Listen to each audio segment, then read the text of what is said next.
नमस्ते छात्रों, पिछले वीडियो में हमने बिल्ली का बिलंगुड़ा इस कहानी का सार देखा। आज के वीडियो में हम इस कहानी का स्पष्टीकरण देखेंगे। राजेंद्र लाल हांडा जी द्वारा लिखित बिल्ली का बिलंगुड़ा यह एक कहानी है।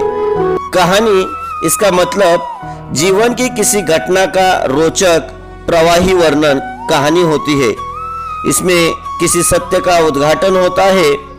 यह एक हास्य व्यंग्यात्मक कहानी है। हास्य कहानी में इसे हल्के फुल्के हंसी के अंदाज में प्रस्तुत किया जाता है। प्रस्तुत पाठ में लेखक हांडा जी ने हास्य के माध्यम से गलतफहमी के कारण उत्पन्न होने वाली विशेष स्थिति का वर्णन करते हुए गलतफहमी के कारण कितना बड़ा तूफान खड़ा हो सकता है यह बताने का प्रयास किया है। तो चलिए देखेंगे हम कहानी के माध्यम से।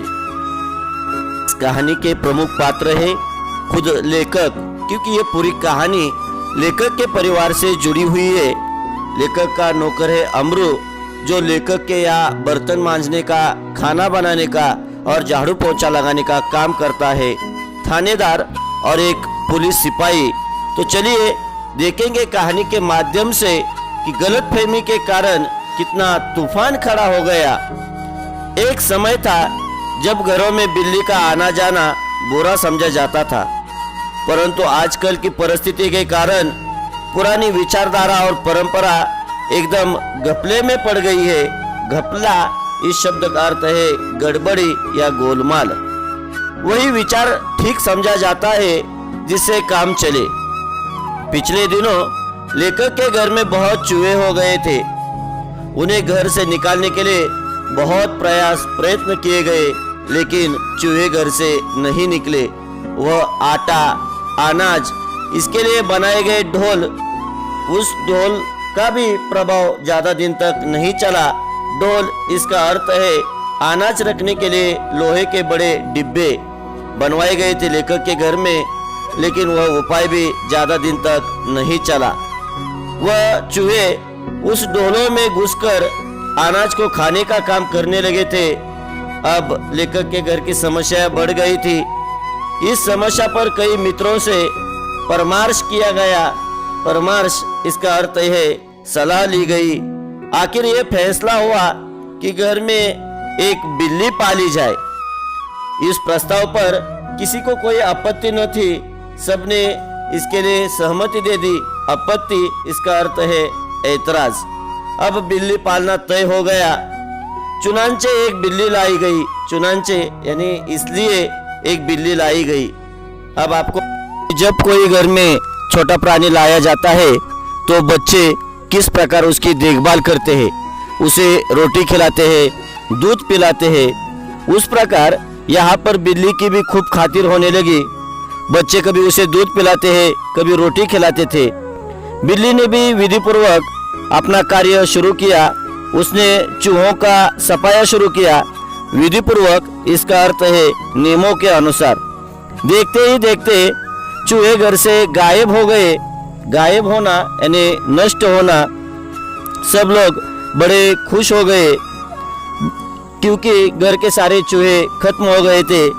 बिल्ली प्राय सब लोगों की थाली से जूठनी खाती थी, इसीलिए घर के सारे लोग खुश थे क्योंकि उन्हें कोई खर्चा नहीं पड़ रहा था। 2 महीने बाद वह समय आ गया जब हम चूहों को तो भूल गए और बिल्ली से तंग आ गए। तंग आना यानी परेशान हो जाना। इस प्रकार यहाँ पर 2 महीने में ही लेखक के परिवार के लोग बिल्ली से तंग आ गए थे। हमने सोचा चूहे तो खाली अनाज ही खाते थे, कम से कम परेशान तो नहीं करते थे। ये बिल्ली खाने में भी कम नहीं और हमें तंग भी करती रहती है। उसके प्रति हमारा व्यवहार बदल गया। बिल्ली भी कम समझदार जानवर नहीं। जो शेर के काबू में नहीं आई वह हमसे कैसे मात खा सकती है। उसने भी अपना रवैया बदल दिया। रवैया यानी चाल चलन। हमारे आगे पीछे फिरने वाली, घूमने वाली ये बिल्ली हमारे पीछे घूमने की बजाय वह रसोई के आसपास कोने में दुबक कर बैठ जाती। दुबक कर बैठना यानी छिपकर बैठना। और जब मौका मिलता मजे से जो जी में आता खाती। इस तरह चोरी करते बिल्ली कई बार पकड़ी गई। एक दिन सुबह उठते ही मैं रसोई में कुछ लेने गया। देखता हूँ कि कड़े हुए दूध का दही जो रात को बड़े चाव से जमाया गया था, बिल्ली खूब मजे से खा रही थी। अब चिंता हुई कि इस बिल्ली से पीछा कैसे छुड़ाया जाए। मेरा नौकर अमरू बहुत होशियार था। रात को काम खत्म करके जाने से पहले उसने एक खाली बोरी के अंदर 2 रोटियां डाल दी और चुपके से एक तरफ खड़ा होकर बिल्ली का इंतजार करने लगा। बिल्ली आई, वह एकदम रोटियों पर झपटी। नौकर ने तुरंत बोरी का एक सिरा पकड़कर उसे ऊपर से बंद कर दिया। रस्सी के साथ बोरी का मुंह बंद कर दिया गया। चूंकि उस समय रात के 10 बज चुके थे और मैंने नौकर से कहा कि अब सुबह इस बिल्ली को कहीं दूर छोड़कर आ जाओ। सब लोगों को चाय पिलाते पिलाते अमरू का अगले दिन 8 बज गए। मैंने उसे याद दिलाया कि उसे बिल्ली को भूली भटियारिन की तरफ छोड़ आना है। भटियारिन यानी वैरी, और उस तरफ इस बिल्ली को छोड़कर आना था। बोरी कंधे पर लटकाए अमरू चल दिया। मैं हजामत और स्नान में व्यस्त हो गया था क्योंकि 9:30 बजे मुझे दफ्तर जाना था। गुसल खाने में मुझे जोर का शोर सुनाई दिया। गुसल खाना इसका मतलब है नहाने का घर। मैं नहाने में व्यस्त था और कुछ गुनगुना रहा था, इसलिए मेरा ध्यान उधर नहीं गया। 2 मिनट के बाद फिर शोर हुआ। इस बार मैंने सुना कि मेरे घर के सामने कोई आवाज लगा रहा है। आपका नौकर पकड़ लिया गया है।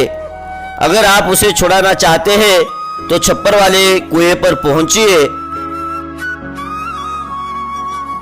इस प्रकार अमरू को लोगों ने पकड़ा था। क्यों पकड़ा था अमरू को? ऐसा क्या गुनाह किया था अमरू ने, वह हम देखेंगे अगले